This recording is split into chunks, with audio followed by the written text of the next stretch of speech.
Hi everyone, today's episode 1 of the Stories to Sales podcast. I have none other than Neha Shah, founder of Diaspora Nutrition for Indians. And Neha is someone I've been connected to for a really long time, past couple of years. And just to see her mission from there, seeing you just like build your empire with so much like heart and soul, I think it's such a testament to what can be possible if you truly believe in something. So welcome Neha to the podcast. Thank you, Dhara. Thank you for having me and starting this lovely podcast on where we can share some thoughtful experiences about our mission, right? And it's such a way to connect back with you. Yeah, likewise. And one of the things I love about what you do, Neha, is just that it's so unique and it stems from your own personal story. Like today, you've helped thousands of NRIs who've dealt with these difficult gut issues. So please share with me where it started from. Yeah, sure. And as usual, behind any business that we start comes from our own personal issues that we go through, right? And in the quest of looking for the solutions when there is none, we come up with the idea and the solution and then think to present it in front of other people to help them. So this started as an immigrant when I moved to US, and after a few months of staying here, it's like my health was spiraling down, right? And there was no concrete solution of why. Like even the health experts, even the doctors or any other fitness coaches couldn't pinpoint of why it is happening, and rather helping me find out the root causes. The solutions that I was being provided is that you need to limit your traditional Indian foods because they label it as it is so heavy carbs, low protein, no fiber, fats are not good, and that somehow it just demotivates me, even though they give results, which is after keeping a immense strong willpower, but it's not sustainable at all, right? And then you kind of change your entire pantry around the Western food narrative, and that was not sitting right in my gut, to be very honest. I can relate to what you said, like your story, but you came in all of a sudden and you had this unique angle where it's like, listen, it's not that these recipes are bad. It's where you're sourcing your food from. So if you could share more about that. Yeah. Yes, so in the quest of finding the solution of how to make it right, first of all, I had to go through the nutrition certification and go through this health coaching process to get my certificate. But during that process, what the teachers were explaining me, or what I was hearing from them, was nothing different from where I already heard from my grandparents or watching my mom doing it. So that was a perspective shift first, that this is nothing new that they are speaking about, that the quality of the food matters, how the food has been processed before coming into the kitchen also matters. And then after it's there in your pantry, how are you cooking it? What are the methods that you're using to prepare? That also matters. I said all these exact very steps has been in our Indian cultures for so long. So then where is the gap? What am I missing? And how can I find the authentic traditional Indian foods here and replicate that on my plate, right? And that's how I started connecting to the local farmers. As if you have heard of, Ruchita Divekar, the nutritionist in India, she always talks about local and traditional. But then what is local and traditional for Indian people in US? Right? I don't know, like ShopRite, I guess. I don't meaning that's such a difficult question because we have our farmers market, we have our supermarkets. I would assume most people go to the supermarkets. Yeah. Exactly. And that's what I said no to the industrialized versions and started getting as local as possible. Just for an example, salt, right? Why to have any refined salt or any imported salt when you have such a large sea coast, covering the land of US? Why not just get the hand harvested, not the factory farmed salt, but the hand harvested salt from the local farmers who do that. So then you kind of try to find out, join their Facebook groups, join their newsletters where they authentically share their processing stories of how are they hand harvesting a particular food product. Similarly for wheat is grown in US also, rice is also grown in US, so why not have that? And few of the things that are not grown here, instead of getting it from a big brand company, because they often apply the industrial methods of processing, why not get it from Indian farmers directly? If I'm an Indian or Indian American or South Asian, anyone listening, or if you're honestly anyone who's just curious, where do we go to like find these credible sources? Because let's be real, we live in a world where everything is labeled organic. Like we don't see so many Indian farmers. So what's a starting point? Yeah, and that's such a great question and a very difficult starting point to crack, first of all. And that's why I created Diaspora Nutrition Wellness Platform, and first of its own kind of a nationwide directory of all these food listings from where you can get, because this information is not out there. So I'm trying my best by creating more content and spreading the awareness that the solution is there and you need to look here into the right places.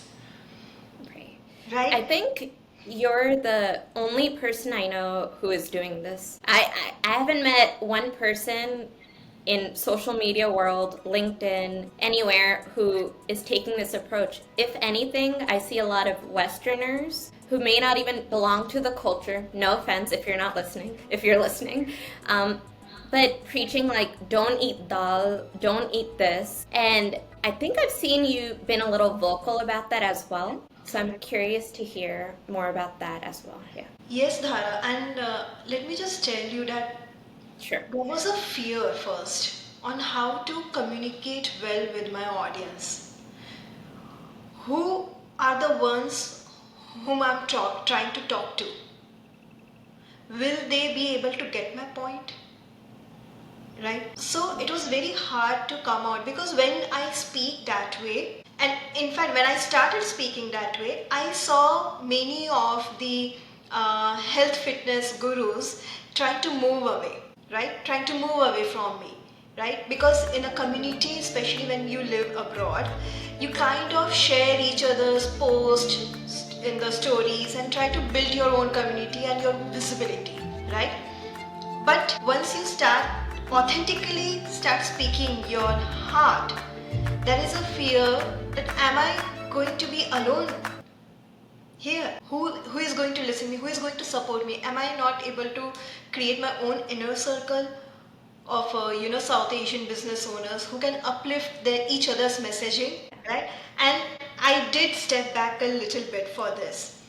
But then I said, this is not right, because my one-on-one clients, when they follow my approach, my designated approach, they see a lot of good results.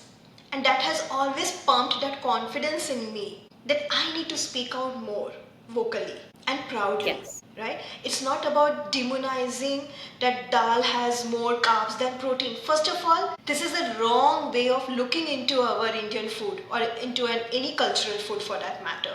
Have you ever listened to a traditional Chinese medicine practitioner talking about how much protein do you have in your thali?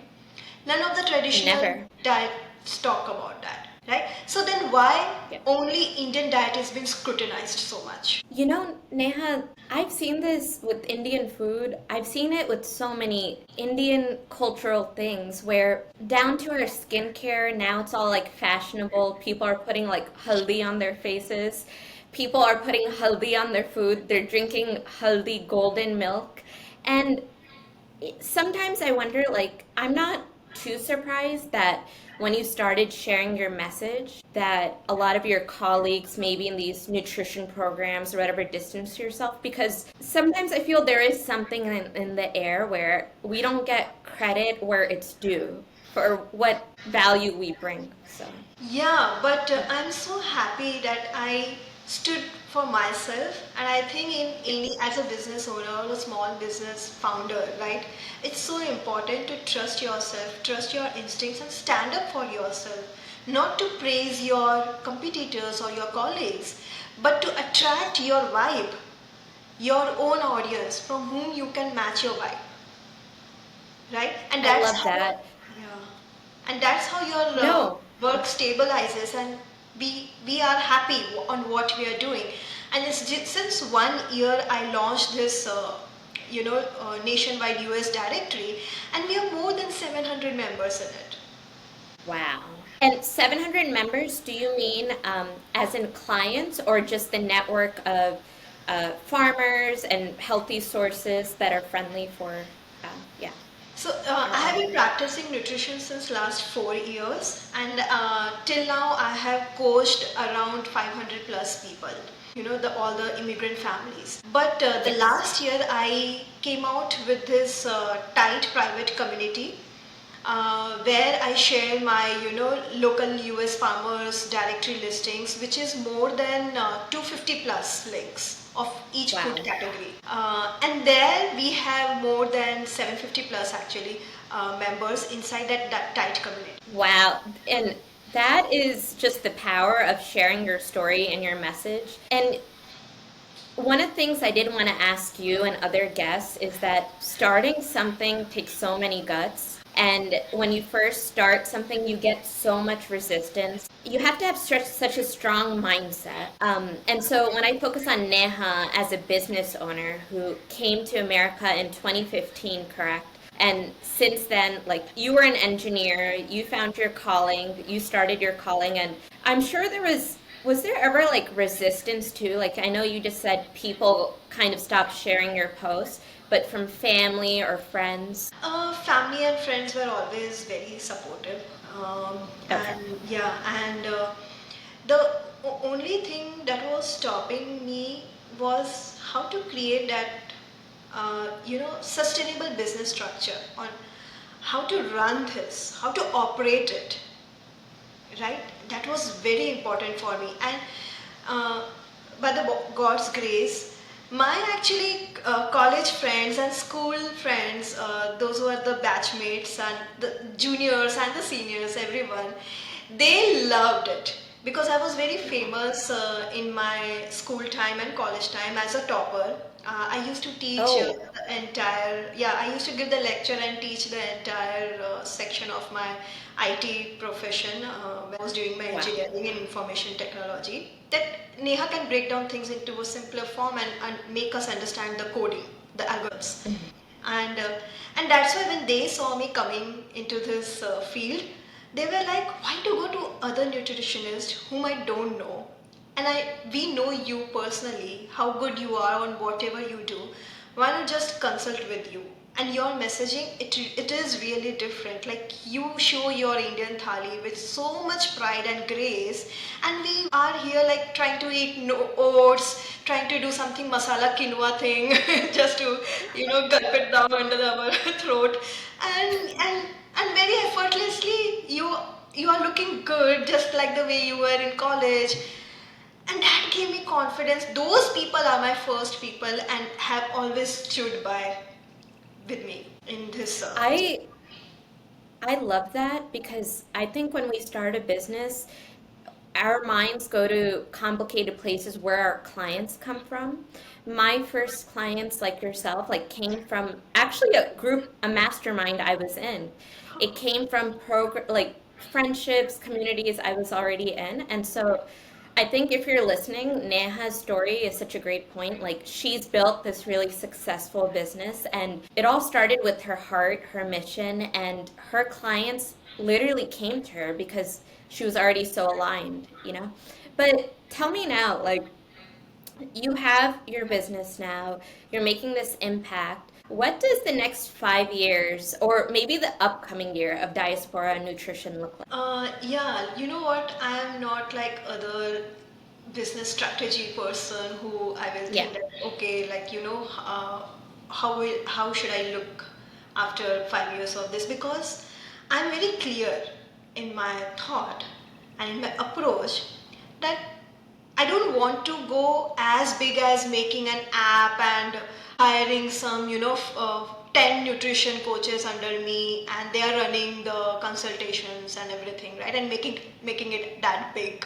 Um, my approach is very much similar to like I need to be that go-to person for the immigrants who live behind their home, their homeland, and try to build a life here, but they don't know how to navigate the food and lifestyle, right? You will find number of career coaches, job search, mental health people who can take care of the immigrant struggles and help them how to navigate the life, but there is little to know who can talk about the food aspect, the nutrition aspect, the culture first nutrition approach aspect. Because in marketing terms, everybody is saying that yeah, you can be fit without losing your traditional Indian foods. But when you go inside the program or when you look at their own plates, they say limit the carbs. The Indian plate is so high in carbs. So there is so diplomacy in this. Like there are two-faced nutrition advices. So I, from this point of time, I want to be that bigger name, so that people can know when I'm planning to move to US, I know whom to approach. Like this Diaspora Nutrition, they really care about the our Yes. traditions and food by celebrating it rather than limiting it. Neha, I have to say, I've downloaded some of these freebies from other coaches. I need like masala on my food. I need spice. I need it to taste good. I'll go to Europe. I went to Europe for a vacation. At the end of it, I was like, I need my Indian food. When I see the content you put out, one, it makes me feel like I don't need to change who I am. I can still eat healthy food and still maintain those goals. And I wish I think, like I said, you're the only one who's doing what you're doing. And this is like your calling. And so many times I scroll on social media, I see ex-coach. One, a lot of people who aren't Indian do target the Indian population, Yes. coaches wise. Yeah. I mean, hey, they found their market, but do they really know us, So, yeah. Yeah, and Yeah. one of the you put it out so rightly. Like they don't understand our culture and traditions, and even if they do, they are not, they are not seeking the knowledge. I mean, it's okay to question your plate. If even I was also like that, not from the start. I was believing in my traditional wisdom at all. I was Right. also like that. That yes, it's low in protein. Oh my God, everything has carbs in this, and that's what led to me question. So don't become a rebellion. Question and seek the knowledge. What am I missing? Right? See, when you become a seeker, God will give you the signals from where to get the right answers, and then you start connecting the dots, right? I I love that. Do you think by being a seeker, do you mean like having that level of humility that Yes. we may not know everything? Yeah. Yes, yes. The humility that we may not know everything, the humility towards our women ancestry in the families. They have done so hard work on passing down the recipes or the methods of living from one generation to another. How can everything go in vain? How can you kill the diversity of Indian food and just bring it into a small box of protein, carbs, and fats? It's not possible. So, this was the bigger picture that I looked into, and that was my aha moment that this entire Western plating is wrong. And I'm not at all fearful in speaking this, because in that sense, gatte ki sabzi is not healthy. In that sense, the Bihari's sattu ka paratha is not healthy. In that sense, the macha bhat with aloo jhol of Bengali food is not healthy. In that sense, the rice that has tied every parts of India from Jammu Kashmir to southern region to eastern region to west region, we are all tied with rice and ghee. Everything is then unhealthy. How will you justify that then? In my family, like, we're from Uttar, like UP, and obviously when I go to like my grandma's house, everything, this is what I like when my parents came to America, when you came to America, I think one of the challenges we face is preserving these traditions too. And in a way, if we're getting that messaging to not eat this way, not do this, it's only going to accelerate how quick we forget our culture. Yes. And yeah. Yes, that's such a great thought. You know what? It takes 3 generations to lose your traditional roots. And I Hmm. see that. So, say, suppose I'm the first immigrant coming here and have started eating, meal prepping this style of broccoli and tempeh for protein, broccoli for fiber, having some sesame seeds or some flax seeds powder, for the healthy fats with some avocado oil. Okay, so this is the way I eat, and I eat my Indian food only during festivals or sometimes in the weekend, but most of the times is this. Now my daughter watches me. She starts doing it when she leaves for the college, and then she also believes that, yeah, you know what, this is the healthy way. My Indian meals are the cheat meals, or only when we are doing ha ha he he with our family and friends during festivals time. Then her daughter or son will also do the same thing. So 3 generations, if you do the same thing, what our grandparents have taught us or passed on to us is entirely lost. It's so it's so sad because when I think about it, I was the firstborn in my family in America, like my small family, my mom's brothers and sisters. And I just think about it. Like, for instance, I can read and write Hindi because my mom, really instilled that within us. But I, when it comes to food, I'm already struggling. My brother loves to cook.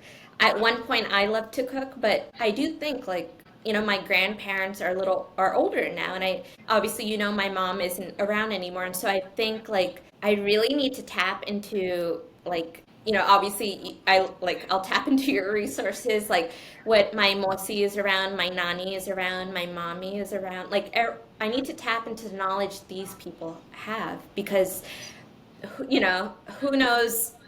I feel this responsibility now. And unfortunately, I could say that I'm acting on it, but I have some work to do. But these are the thoughts that go through my mind. Yeah. Yeah, yeah, and even now the statistics also say the same thing. Like 89% of the Indians who are moving abroad to USA, they start seeing some kind of health decline, whether it's bloating, whether it's some inflammation, these kind of things. And even the statistics say that we are more sicker than our grandparents. We don't have that much. I mean, I see a lot of people not having the energy. Yes, Like, we my have. nani is 75 plus, knock on wood. She's still doing everything. My Yes. grandfather is 80 plus, knock on wood. He's still um, cleaning the leaves in the backyard, doing everything. And yeah. Correct. Yeah, and none of them, reduce their food into just proteins, right? Hmm. In today's world, with so much of information, every content that I, scroll by, it's like the onus of health has come on protein's shoulder. Right? Yeah. It's the sole hero. Like if you're going through menopause, have 30 grams of protein in the breakfast. If you want to lose weight, have 30 grams of protein in the breakfast. If you want to this, that, if you want to become healthier, if you want to become fitter, it's just protein, protein, and protein. You need to understand that yes, it is important, but so is carbs and fats. And so is I, the vitamins and minerals. right. So many Indians, okay, this is the $1 million question. I think that's in everyone's mind. It's very common. You probably see this coming, but so many Indians are vegetarian. I'm not sure if you're a vegetarian. I'm not. So I know I can get my protein through chicken and other dishes. And I'm not a star cook, but I will put chicken, put shan masala on it, put my Greek yogurt, marinate it for flavor, put it in the air fryer. But For the Indians or South Asians, or anyone who's listening who's not, uh, who's a vegetarian, you know, they get the most confusing messaging because Yes. they can't eat chicken. So, what do they eat in the Indian diet to get that protein or to get that full plate, that they need with the minerals? Correct. I'm a Gujarati and I'm Okay. vegetarian. Yeah. And let me tell you, like, I will back question you so that it becomes clear. Yes. Okay? Um, why do we ask this question, where can I find protein from? Because this message is either coming from the conditioning that you are absorbing as a content, right? When we talk about traditional Indian diet, it means not the carbs, proteins, and fats, it means the grains. It has to be combined with a meat or a pulse dal, and you should have a side salad, then you should have a sabzi, then you should have some pickle or achar or chutney. This is an Indian thali, okay? Now when you talk about am I going to get every possible nutrient array of nutrient matrix, the answer is yes. So for you said the protein source is chicken. So for vegetarian it is what? Just paneer or soy? That's it? Chole. Nothing I else? don't know. Yes. Yeah. I mean chola or rajma, so leave it because they are still confused because it has more carbs. So my Okay. take on this is no, protein is in everywhere. Roti also has also protein. Did you know that? Right? Because it's not advertised like that. You see, it's the game of marketing, the language that we are speaking. Okay?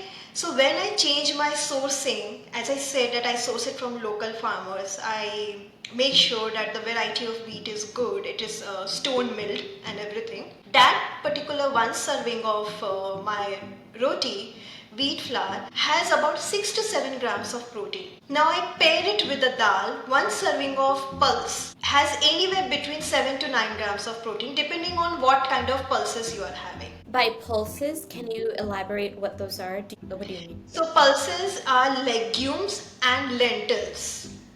So Okay. legume means the dal with the skin, like chola, rajma, green mung beans, black eyed peas, whole skin masoor dal, horse gram kulit dal. These are skin ones, the legumes. And the lentils are without skin, like tur dal, chana dal, the orange masoor dal, the yellow mung dal. Together, legumes and lentils comes under the category of pulses. Okay. Okay, so now when I paired my 7 grams of roti with 7 grams or 8 grams, 7 to 8 grams of dal, it is 14, right? You get 2 Okay. to 3 grams of protein from your sabzis. So 14 plus 3, 17, roughly, come on, we'll reduce it. It's 15. Now I'll end it up with a raita or a chas, right? Buttermilk, Yeah. which will again add roughly about 4 grams. Don't you think 18 to 20 grams of protein is enough for one meal? What do what is recommended on a daily Recommendation basis? is entirely upon your body. The recommendation is not from the external number. The recommendation comes from your digestive fire. Is that anything related to Ayurveda, or this is a different conversation? So, what is Ayurveda? Ayurveda is traditional Indian science, and that's why it will never be different from what I'm talking. Because your Got it. mother also says that all the illnesses, like in Hindi, she says, "सारी बीमारियों का जड़ तुम्हारा पेट है." What did you mean by that? She's not Ayurvedic expert, but the teachings of Ayurveda has been as a commonsensical wisdom in every Indian household, and that is what is I name it as traditional Indian food science. So, in a lot of ways, the more I talk to you today, the more my brain is going into how much are we conditioned on a daily basis to believe. So, when we grew up in the American school system, we were assigned a food pyramid. Now I turned, I'm in my 30s, early 30s, and now they're saying that this was a scam all along.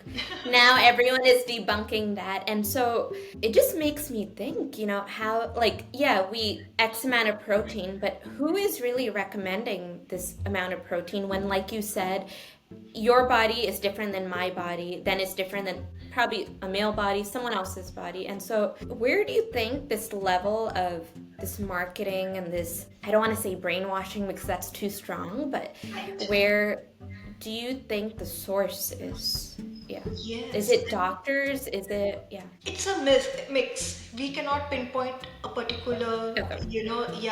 umbrella of people because it's a system. What happens is that we are waiting for the West to come up with a narrative and then see if we are doing something wrong or not. Like we have set them as a bar. It's wrong. Even the American people are fighting their own food pyramid, but they are doing it with the respect of their own culture. Try to understand that. So now they are saying that you know what, we should have more animal based foods like beef and pork and everything. That doesn't sit with us, No. right? No, that's for a lot of us, we never grew up eating that. We're not, Correct. And they yeah. are, mostly they are against the grains because they don't know how to prepare it. But we already know that we need to soak it. We already know Yeah. that we need to add some spice. We already know that we need some ghee ka tadka to digest it well, right? So I we love tadka dal. Yeah. Correct. So we cannot wait for some other part of the world to tell us that if we are correct or not. What we need to do is that we need to start researching in our Indian bodies with our Indian cultural diet. There is very less research on that. Yeah, we put the West on a pedestal. Like I've noticed with South Asian populations and maybe other cultures too, is we, on one hand, everyone has so many strong opinions about the West, but on another hand, we're putting, the West knowledge on pedestal. And so I always wonder, like, why don't we trust our own guidance? And yeah. Exactly. So this is where we should start, to deep dive. Just like we say, right, that instead of putting the blame in the outside world, do some inner work. Meditate karo, do some inner self work, journal and everything. So when it comes to nutrition, do some inner work. Know your inner food system, which is there in your culture. First, know that. What is the why and how behind that? Understand your Indian food science first. Question it definitely. In fact, in our old Vedic ancient times, there was the push to argue, to question, so that the right knowledge can come out. So And now we live in a world now. TikTok, YouTube, Instagram, LinkedIn, newspaper, media, like we consume so much content, messaging on a daily basis. We rarely take the time to audit what we've consumed. Everything is so, our lives are on like Amazon speed dial like basically everything is so quick, so fast. I feel critical thinking is disappearing now with AI and everything. And so here's a cool question for you, because I know we have some time, is so we live in a world where anyone can go to Chat GPT, Perplexity, create custom meal plans. How do you feel about this as this nutrition expert? What do you see the dangers of all this in this new era? Yeah. Or if um, you support that. Yeah. I actually support it because any kind of new technology that is coming is always good. It can be, you need to, so again, let me just give you a different perspective, Dhara. Yeah. Okay. When we talk about what is right or how can a new technology and new system can be made right, again comes from our own traditional Indian wisdom, which is called dharma. Okay. Why? I'm trying to explain you how. It means the right to sustain that can hold the sustainability. It doesn't mean religion. It means something that can hold the sustenance. So how can we code AI or how can we train the AI so that it can be responsible for the sustenance, right? So create the meal plans. include the knowledge from your traditional wisdom, feed that into the AI, into Yeah. the internet, into the blog, because what AI does is it searches entire internet, right? So we Yeah. need to create more and more content on our traditional food wisdom. Culture. Okay. Hmm. Correct, correct, and science and everything, so that with the help of that, when we hone the tone and voice of AI, it will be able to generate the right kind of knowledge, and So people if will get, like the knowledge at their own fingertips. if someone, let's say it's me, I'm gonna pretend to be your client. One thing I struggle with is in photos sometimes my face is super skinny. Sometimes when I'm bloated, it looks so big. And I have been struggling with this since I've been 18. A lot of people don't know. And sometimes I wonder, it's like, hey, I'm eating what everyone else is eating, but why, for my body, why do I get bloated way more? So a person like me will probably go into AI and look for these meal plans. But what you recommend is adding some layer of like cultural awareness too. Like I'm a South Asian woman. This is my yeah. Correct, correct. And as our own community, if we produce more content, like even bring all the Ayurvedic practitioners also together, right? Because they will talk Okay. everything about the Indian food culture. If we start creating libraries of content on that, the AI will be fruitful. So as you was asking me, what is how am I looking myself into Diaspora Nutrition 5 years from now? Correct. Yeah, of course, Okay. because Yeah. the personalized AI agent is something that every business is doing, right? Yes. Where you have like, hey, ask me anything. I'm this AI chatbot. Correct. Yes. So I'm creating my own database of information of whatever You common are problems this, yeah, people. and you single hand are the database. I don't know any other person who is producing content for people who've come from abroad, especially South Asian subcontinent, who are dealing with these issues, like these gut issues, health issues that they're not getting the answers from. And the amount of content you have produced in a year from a business standpoint that's like went viral, like I think it all has to do with your true heart and soul in alignment with your mission. But I joke and say this because I really think if AI is going to generate any content from that, it's slowly going to feed from your contribution. So thank you for honestly everything like you've been doing. Yeah.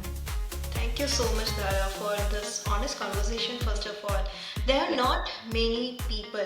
I would like to emphasize this. There are not many podcasters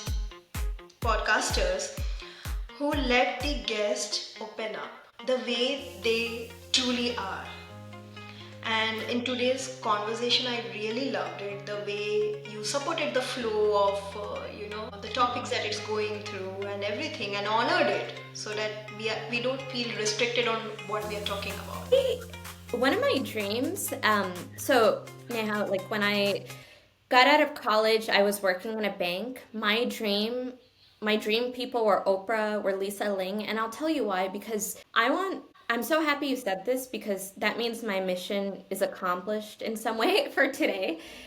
Because I feel people really hide themselves, their true opinions, this and that, and I want to create an atmosphere where anyone can say what's on their heart and mind, and because you are the expert in what you do, and I I also feel we live in a world where everyone is so sensitive, but everyone has so much value to offer. If only we listen to each other. Throughout my journalism career, throughout this storytelling business, I've interviewed people who have controversial opinions, but when you really get to know them, everyone is just trying to be a good person to add some value. Definitely. And we live in, because we're consuming so much content, we're so reactive and we're not listening to each other. And again, this was such a lovely conversation with Neha. So please, Neha, if someone wanted to connect with you, what's like the best way? They can connect me on Instagram. My handle is Diaspora Nutrition. And they can also look at my services on my website, which is diasporanutrition.com, where at the core of Diaspora Nutrition is this nationwide library of India to USA Healthy Swap directory, where you just need to sign up and you become a lifetime member of this and have everything updated at your fingertips from where to get the foods that you love eating, but it's just of higher nutrition profile. So yeah, you can also find me on LinkedIn with Neha Shah, the founder of Diaspora Nutrition, and then yeah, just let's stay connected. And if you have any questions, feel free to drop the DM. I'm sure there's so many of us who we have so much on our plate that we ignore these issues of bloating, of just not feeling comfortable in our skin, and it really all goes down to the food we eat. And Neha is very approachable, and I'm going to link in this podcast episode in the bio, I will link Neha's Instagram as well as her website so you can get in touch.